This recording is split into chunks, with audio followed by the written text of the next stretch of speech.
Good afternoon. আর কি বলবো, আজকে একটু মনটা খারাপ হয়ে গেল। শাহরুখের একটা ভিডিও দেখলাম, সেখানে এমজি ভাইয়ের কিছু তত্ত্ব পেলাম, শুনে সত্যিই মনটা খুব খারাপ হয়ে গেল। কারণ এদেরকে তো প্রত্যেককে ভালোবাসি, এদের কাজগুলোকে ভালোবাসি, তার জন্য এদেরকে ভালোবাসি।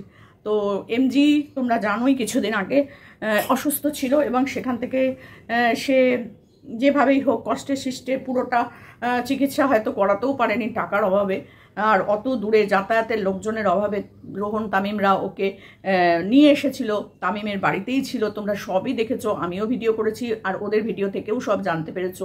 এমজি নিজেও আপডেট দিয়েছিল সব কিছুর, কিন্তু তারপরে যে কি বেশ কিছুদিন ধরে এমজির কোনো ভিডিও আসছিল না।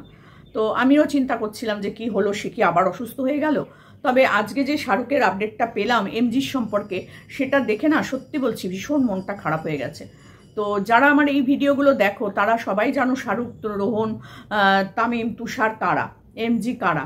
যারা নর্মাল ভিডিওগুলো দেখো, অন্য ভিডিওগুলো দেখো, কন্ট্রোভার্সি ভিডিওগুলো দেখো, তারা হয়তো সবাই তোমরা চিনবে না, কিন্তু যারা চেনো তারা সবাই এমজি ভাইকে চেনো।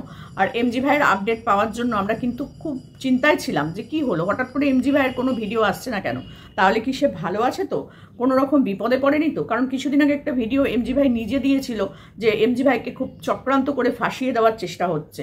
সেটা নিয়ে আমিও একটা ভিডিও করেছিলাম, তোমরা খুব ভালোভাবে সেটা দেখেছো, সবাই খুব মানে দেখেছো বলে আমি ভীষণভাবে খুশি হয়েছি। আর সেই জন্যই আজকে আবার তোমাদের কাছে বসে পড়েছি এমজি ভাইয়ের আপডেট দিতে। কারণ যে ভিডিওটা রোহনের এই তুষারের, শাহরুখের, আসলে এদের নামগুলো না আমার মাথার মধ্যে গুলিয়ে যায়, বিশ্বাস করো। শাহরুখের ভিডিওটা দেখে আমি পুরো স্তম্ভিত হয়ে গেছি, বিশ্বাস করো, যে এমজির মতো একটা ভালো মানুষকে মানুষ কোথায় টেনে নিয়ে চলে গেছে। এমজিকে নিয়ে যে ভিডিওগুলো করেছি মোটামুটি সবাই তোমরা দেখেছো যে এমজি ভাই অসুস্থ, তার অপারেশন হয়েছে, মাইক্রো সার্জারি হয়েছিল, তার জন্য কিউআর কোড দেওয়া হয়েছিল, তারপরে ফোন নাম্বার, ফোনপে, জিপে সব দেওয়া হয়েছিল। তার একটা অপারেশন হয়েছিল, কিডনির মধ্যে স্টোন হয়েছিল, সেগুলোই অপারেশন হয়েছে। কিডনি ট্রান্সফারও হয়নি, কিছু হয়নি, কিন্তু সে যখন অতদিনের মধ্যে বাড়ি এসে আবার উঠে দাঁড়িয়েছিল তখন অনেক লোক অনেক বাজে বাজে কথা বলেছে। টাকা যখন তুলেছিল রোহনরা তখনও কত বাজে বাজে কথা বলেছে। আসলে কি বলতো, ভালো কাজ যখন কেউ করে না তখন তার পেছনে হাজারটা খারাপ লোক এসে দাঁড়ায়। ভালো লোক সাপোর্ট করার জন্য আসে না, কিন্তু খারাপ লোক খারাপ করার জন্য একেবারে দৌড়ে দৌড়ে চলে আসে, যেটা রোহনদের ভিডিও, তামিম, তুষারদের ভিডিও দেখলেই বোঝা যায়। তো সেখানে দাঁড়িয়ে আমি এমজির ওই ভিডিওটা নিয়ে কিন্তু আমি ভিডিও করেছিলাম, যেখানে সে একটা মেয়েকে সাহায্য করতে গিয়ে বিপদের মধ্যে পড়ে গেছিল। মেয়েটি নিজের থেকে বিয়ে থাওয়া করেছে, দুই বাড়ির থেকে সম্মতিতে বিয়ে থাওয়া করেছে, তারপরেও তারা ওকে হুমকি দিয়েছে, দেখে নেবো, এই করে নেবো, পার্টিগত ব্যাপার, মানে যেটা এমজির ভিডিও থেকে জানতে পেরেছিলাম। তো আজকে এতদিন বাদে এমজির কোনো খবর টবর না পেয়ে আমি খুব চিন্তাও করছিলাম যে কি হলো। আর রোহনরাও কোনো রকম কোনো কথা বলছে না, রোহনও 3 দিন আগে ভিডিও দিয়েছে, তারপরে আর কোনো ভিডিও নেই। আর রোহনের যে আরেকটা ভিডিও, আরেকটা চ্যানেল আছে, সেই চ্যানেলে রোহন নিজে থেকে বলছে যে এটা আমার আরেকটা চ্যানেল। আমি জানি না সেটা রোহনের সত্যিকারের রোহনের নিজের কিনা। সেই চ্যানেলে রোহন যে কাজকর্মগুলো করছে সেখানে সেইগুলোই আপডেট করা হচ্ছে, মানে সেই ভিডিওগুলোই আসছে, পুরনো ভিডিওই, কিন্তু সেই ভিডিওগুলোই কিন্তু ওখানে আসছে। প্রায় ভালোই ওইটাতে সাবস্ক্রাইবার আছে আমি দেখলাম, এই মুহূর্তে মনে পড়ছে না, সেই জন্য আর বলতে গিয়েও বললাম না। তো সেখানে রোহনেরই সব ভিডিও। তো যেহেতু রোহনের ভিডিও, তো ওই ভিডিও দেখে যদি আমি কোনো ভিডিও করি তাতে কোনো অসুবিধা নেই, তাতে ওটা ফেক চ্যানেলের ভিডিও হলেও সব সেই ভিডিওগুলো কিন্তু রোহনেরই ভিডিও। অতএব আমি রোহনের ভিডিও হিসাবেই কিন্তু তোমাদের কাছে তুলে ধরবো। রোহনের কাজের ভিডিও সেখানে আছে, সেইগুলো আমি যদি তোমাদের সাথে শেয়ার করি তো তোমরা কখনো ভেবো না যে ফেক আইডির ভিডিওগুলোই আমি শেয়ার করছি। অ্যাকচুয়াল রোহনেরই ভিডিও ওগুলো, রোহনই সেখানে টাকা পয়সা দিচ্ছে, রোহনই সেই মানুষটার পাশে দাঁড়াচ্ছে, রোহনই সেখানে কথাবার্তা বলছে, সবটাই রোহনের।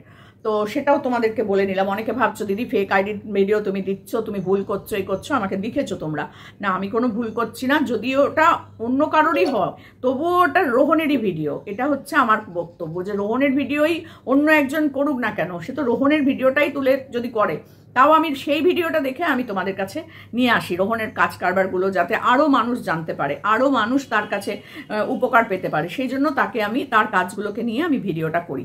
যেমন আজকে এমজির ভিডিওটা নিয়ে করছি, সেটা শাহরুখের ভিডিও দেখে। তো শাহরুখের চ্যানেলে গিয়ে শাহরুখের ভিডিওটা আমি ওদের সবাই আমার সাব করা আছে, তার জন্য ওদের প্রত্যেকের ভিডিও যে যখনই দিক না কেন আমার কাছে চলে আসে। তো সেখানেই আমি খেতে খেতে বসেই দেখছিলাম হঠাৎ করে যে ওর ভিডিওটা আমার কাছে এসছে, হয়তো অনেকক্ষণই আমার অতটা খেয়াল নেই, খেতে খেতেই আমি দেখতে পেলাম। তো খেতে খেতে বসে পুরো ভিডিওটা দেখলাম, মনটা সত্যি ভীষণ খারাপ হয়ে গেল, ভীষণ খারাপ হয়ে গেল। মানে সেই চক্রান্তের শিকারটা কিন্তু এমজি ভাই মনে হয় হয়েই গেছে। যে চক্রান্তর কথাটা সে নিজে মুখে বসে বসে কিন্তু আমাদের ভিডিওতে বলেছিল।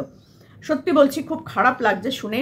আর যে ছোট ছোট ভিডিও ক্লিপিংসগুলো তুলে তুলে দিয়েছে শাহরুখ, সেখানে পরিষ্কার বোঝা যাচ্ছে এমজি ভাইকে অ্যারেস্ট করা হয়েছে, এমজি ভাইকে নিয়ে গেছে তুলে, অটোয় করে চাপিয়ে তুলে নিয়ে চলে যাচ্ছে কোথায় সেগুলো তোমরা বুঝে নাও। তো সেখানে নিয়ে যাচ্ছে এবং এমজি ভাইয়ের মুখটা খুব করুণ দেখাচ্ছে। তো শাহরুখ নিঃসন্দেহে বলেছে আমরা এমজি ভাইয়ের পাশে আছি এবং এমজি ভাইকে খুব তাড়াতাড়ি আমরা ওখান থেকে নিয়ে আসব। আর ওখানে গিয়ে তো ভিডিও করতে দেবে না, যদি দেয় তাহলে এমজি ভাইয়ের সেটুকুনিও ও পরবর্তী ভিডিওতে দেখাবে যে কেমন আছে না আছে, সেগুলোও হয়তো দেখাবে।